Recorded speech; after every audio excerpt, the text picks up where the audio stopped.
ديك العلمانيه اسمح لي السياسيين المعاديه للدين في المجال العام، كانوا بعض العلماء اللي ناضوا وتفاعلوا مع هذه المطالب هذه اللي دابا ذكرت الان في اللقاء، من جريمه زواج القاصرين. وهذا عطينا مثال بالنسبه للزنا، عطينا مثال. كانوا بعض العلماء والخطباء اللي تفاعلوا، فناضت لهم نائبه برلمانيه وجات سؤال كما تابعتي لوزير الاوقاف، وقالت بان الناس كيستغلوا المنابر من طرف بعض خطباء الجمعه والعيد والمنابر المساجد للتهديد والتحريض وتكريس خطاب التطرف ضد المغاربه وضد فعاليات حقوقيه وسياسيه. انتوما السياسيين الدعاة الخطباء الناس اللي المجال الدعوي كتخلعوا هاد الناس السياسيين بهذا الخطاب ديالكم.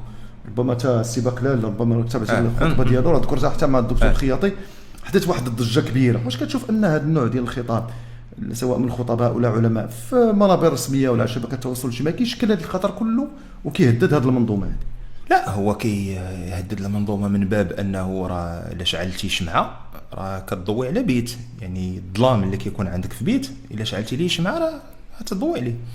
فاللي كيبغي يخدم في الضوء وفي النور واضح الكلام ديال الضوء والنور ما غيبرزطوش. ما كانوا هما اللي تيقول لك التنويرين، هما تيقولوا حنا اصحاب الضوء. المعنى لا الرسول عين الا كيعتبر الى راه حيت راه يصعب على واحد الانسان اللي دوز مده هو في الظلام، يصعب عليه ان يخرج الى منطقه النور، راه يحس بالازعاج وغيقول لك هذاك النور كيهدد لي البصر ديالي وتيبرزطني وتيضرني في خاطري وكيمارس عليا خطاب الكراهيه وخطاب ديال المحاصره.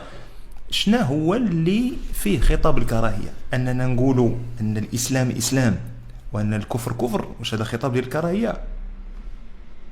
الا كان هذا خطاب ديال الكراهيه كان النبي عليه الصلاه والسلام في الاول اول ما بدا ملي يستقوي بواحد 100 ولا 150 ولا 200 واحد فين ما يتلاقى مع الكافر يذبحوا له يدعوه للاسلام. حيت غير منطقيه انك تقول لي ان خطاب الاسلام ملي كيقول لي راه الكافر كافر والمسلم مسلم، يعني هذا راه خطاب كراهيه. كيفاش هو خطاب كراهيه وسيدي ربي تيقول لي ادعو الى سبيل ربك بالحكمه والموعظه الحسنه وجادلهم بالتي هي احسن؟ كي غندير تندعوه للاسلام وانا راه خاصني نقتلو حيت هو كافر الا مشينا بهذا الفكر هذا.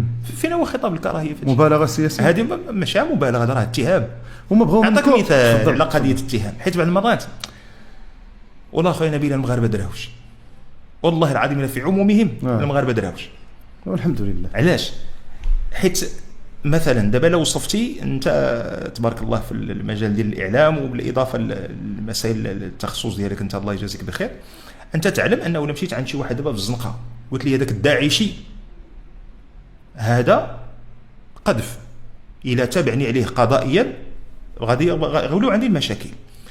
شحال من مره المنابر بعض المنابر هذه اللي محسوبه على هذا التيار هذا شحال من مره كتلقاهم في اليوم والليله يتهمون الدعاة والخطباء والوعاظ والعلماء يتهمونهم بالداعشية بدون توقف. طيب اتهام شخص بالإرهاب هذه تهمة، إلا ما كانش عندك عليها دليل صار قذفا موجبا للمتابعة القضائية. وعلاش قلت لك دراوش؟ ملي كيوقفوا شي واحد كيلقاو شي واحد اللي ما كيبقاش باغي يدروش كيعيا وكيقول غادي نتاخذ انا المساق القانوني، تيوليو شادين الصف. راه انت تبعتوا القضيه ديال الاخوه في كنظن في تطوان مسجد عندهم امام تيصلي بهم هذه 8 سنوات، دارت مباراه ديال التاهيل، قالت لهم وزاره الاوقاف هذاك الامام غادي يحيل لانه ما نجحش في مباراه ديال التاهيل، الامام اللي نجح في مباراه ديال التاهيل هو اللي غادي ياخذ هذاك المنبر. هذه مساله متعلقه بالطريقه ديال التنظيم ديال وزاره الاوقاف، هما الناس الساكنه والجمعيه وداك الشيء غادي يشوفوا معها، وهذاك موضوع اخر ما كنخرجش فيها انا، ما نقولش اللي عيب واللي خايب واللي زين. وزاره الاوقاف تتخلص من الامام داعش. لا هو العنوان اللي داروا، العنوان اللي دارت واحد الجريده الكترونيه معهود عليها انها فين ما كتكون شي حاجه ديال الريحه ديال الدين ولا التدين ولا الخطاب الوعظي ولا الارشاد ولا العلم الشرعي تهاجمه. حتى علماء المجلس العلمي الاعلى علماء المجلس العلمي الاعلى ما هذوك حيت وصلت واحد الوقيته صاروا يرون ان المغرب مستباحا يعني ديالهم، احنا هما اللي حتى خرج احدهم في واحد الشريط فيديو تيقول لك غادي نوريكم شكون حنا وشكون نتوما، ويتحدث كأن المسلمين في المغرب اقليه قليله قل وقيله كاع من البوليزاريو.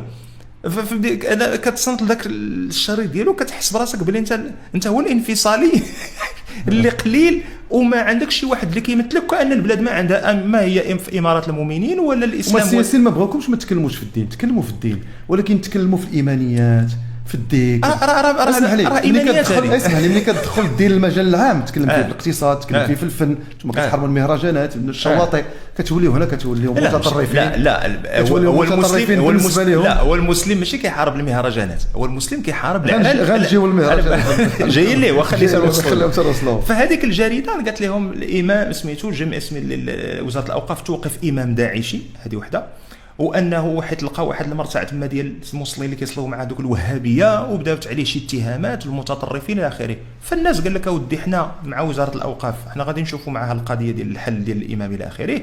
قال لك ولكن راه حنا خدنا دابا غمار متابعه قضائيه لهذيك الجريده اللي اتهمتنا بكذا وكذا وكذا، اما تجيب الدليل باللي راه حنا فعلا داعشيين وارهابيين وكذا، قال لك في هذا الحال حنا غادي نقدموا نفوسنا مباشره حتى شي واحد يجي يعتقلنا، اما ما عندهاش دليل على هذه المساله. هنا المساله القضائيه، وهذا سلوك ايجابي، هذا سلوك ايجابي وسلوك انا اشجع عليه، ماشي قضيه الاقصاء. لا، الاقصاء هو ملي كتهمني انت. انا الذي استغرب له سيدي نبيل، تخيل معايا دابا لو قلنا، تخيل مثلا دابا الجريده مثلا عندكم انتم كتبت مقال وقالت فيه هذوك البرلمانيين هذه مسألة غير منطقية، خاص الدولة خاص توقفهم عند حدهم، كيف يستغلوا المنبر السياسي اللي هو البرلمان ليتحدثوا في مسائل سياسية.